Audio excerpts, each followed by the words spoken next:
Just a heads up, my amazing, perfect, sweet angel baby of a dog is a little fired up right now. I'm afraid there's a bear out because it is trash night in my neighborhood, and they always come on trash night. So she may bark during this video. All right, so for this video, I'm going to look at topics 4 and 5. They're both kind of short, so instead of making like 12 different videos for this worksheet, I'm going to try to condense them a little bit. Generally, I make a video per topic, but these are short, like I said. So I'll just make one video for topics 4 and 5. Okay. So topic 4 is zero as an exponent. Okay. We can go deep into why this works. Okay. I will show you very gently and quickly why this works, but don't get too hung up on the why because this one can feel a little weird. If you're really hung up on it, we can talk about it deeper, but I'm going to give you just kind of a quick reason why. All right, so the zero exponent rule. The rule is if b is any number other than zero, b to the zero power equals 1. So what that means, as long as your base is non-zero, if you raise it to the zero power, it's always going to equal 1. Here's why. Do we all agree that if we take something, anything, 5, and we divide it by itself, we get 1? Okay, no matter what number you're dealing with, no matter what expression you're dealing with, if you take something and divide it by exactly itself, it always equals 1. Okay, similarly, we learned in the previous video about the quotient rule. The quotient rule said, hey, if you have two expressions that you're dividing and they have the same base, you keep the base and then you subtract the exponents. So let's say instead of 5, I had x to the 5th. Well, according to what we already know, if we take something and divide it by itself, it has to equal 1. So x to the 5th divided by itself has to equal 1. But using that idea of the quotient rule, if I take x to the 5th and divide it by itself, well, I'm dividing two expressions that have the same base, so I would keep the base and I would subtract the exponents. So that would give me x to the 0. Well, if x to the 5th divided by itself simultaneously equals 1 and x to the 0, mathematically that tells us that x to the 0 has to then equal 1. Okay, so since x to the 5th divided by itself equals 1 and x to the 5th divided by itself equals x to the 0, x to the 0 has to equal 1. So that's kind of the justification behind having a 0 exponent equaling 1. So I'm going to put thus, that's a very mathy word, believe it or not, thus x to the 0 equals 1. So that's our, again, that's our justification. As long as x is not 0, x to the 0 equals 1. Okay. Now, it can be a teeny bit tricky. You have to be really, really careful with this one because a lot of times as soon as we see a 0 exponent, we're like, it's 1. Well, yes, but there's some special situations. Okay. So for example 4, it says use the 0 exponent rule to simplify each expression. So for part A, we have 6 to the 0 power. So our base is just 6. There is nothing being multiplied by 6. It is just 6 to the 0 power. This equals 1. Okay? Now part B looks almost the same, but this time we have negative 6 to the 0 power. And when you have a negative with a base, you have to be real, real careful, okay? If there are no parentheses, this isn't negative 6 to the 0 power. This is really negative 1 times 6 to the 0 power. It's kind of a tricky thing in math, okay? So what I don't want you to do, this is not a super, super heavy algebra class, so I don't want you to get like so hung up in, like the algebra of this, but, take some time. If you don't have parentheses around that negative and the 6, there's nothing holding that negative and that 6 together. So we really have to think of it as negative 1 times 6 to the 0 power. So if 6 to the 0 power is 1, this is really negative 1 times 1, which is negative 1. So it's not just 1 in this case. That negative out front right here makes the whole thing negative because there are no parentheses, which leads us to part C. Okay, in part C we have that negative 6, but this time we have parentheses around the negative 6. Okay, and what that means is those parentheses around the negative and the 6, they're holding the negative with the 6. We cannot separate them. Okay, and since we have a 0 exponent outside the parentheses, we're saying everything inside parentheses is raised to the 0 power, which makes this 1. Okay, so you got to be real careful here. It can be tricky. Okay, next, that leads us to 6 times x to the 0 power. So you have to be careful in a situation like this. We have two factors. We have a 6 factor and we have an x factor. Okay, this is 6 times x to the 0 power. That 0 exponent applies to the x and not the 6 in this case. Again, no parentheses, we can separate the 6 and the x, which we should.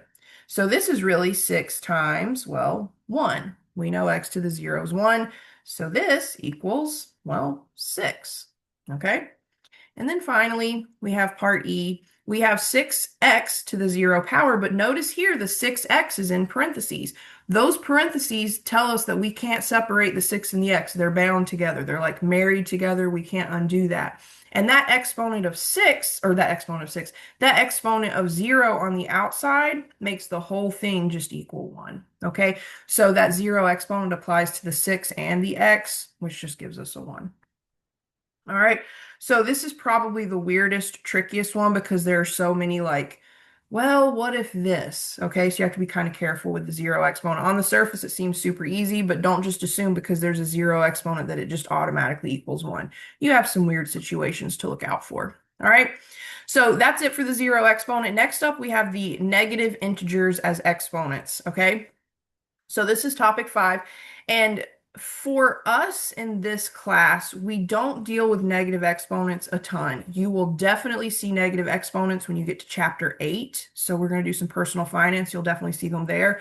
But right now, in the immediate future, you're going to see negative exponents more just with scientific notation. Okay, so not like a huge deal, but you do need to understand basics of how this works. Okay, so the negative exponent rule says if b is any number other than 0, so you have to have a base that is again non-zero, and n is a natural number, then b to the negative n equals 1 over b to the positive n, and 1 over b to the negative n equals b to the positive n. It's kind of a mouthful, okay?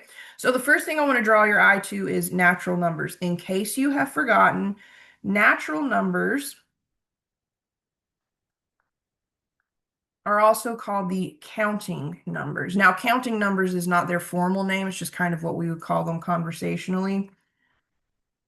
And we call them the counting numbers for a reason. Let's say I give you a stack of dollar bills. How would you start counting those? Well, you would take a dollar bill and you'd say, I have 1. You'd take another one and you'd say, you have 2, and then 3, and then 4. So the natural numbers represent how we count things. So the natural numbers, they start with 1, and then they increment by 1. So 1, 2, 3, 4, and so on. Okay, so those are the natural numbers. So we're saying, hey, if n is some natural number, but we put that negative in front of it, it tells us we need to move the factor that has the negative exponent. Okay, so kind of in different words, if a factor has a negative exponent, and you do have to be really careful with what factors are. Factors are things that are being multiplied. So if a factor has a negative exponent, that factor needs to move to the other side. Sorry, this is going longer than I thought. Other side of the fraction. So I'm going to rewrite the b to the n stuff. So that means if I have some non-zero base and I raise it to the negative n power, what we can do is we can think of this as kind of like a fraction. If you have a negative exponent, that factor needs to switch places in the fraction, and then it becomes positive. So we take b to the n, so I'm going to write it like this, 1 times b to the negative n over 1, okay? This and only this moves. So this becomes 1 over b to the positive n, okay? Now, similarly, if I have 1 over b to the negative n, think of it as 1 time, well, let me rewrite that. Make my 1 smaller. So if I have 1 over b to the negative n, we can think of that as 1 over 1 times b to the negative n. B to the negative n has a negative exponent, which means it needs to scoot to the top of the fraction. So the numerator becomes 1 times b to the positive n over 1, or just b to the n, okay?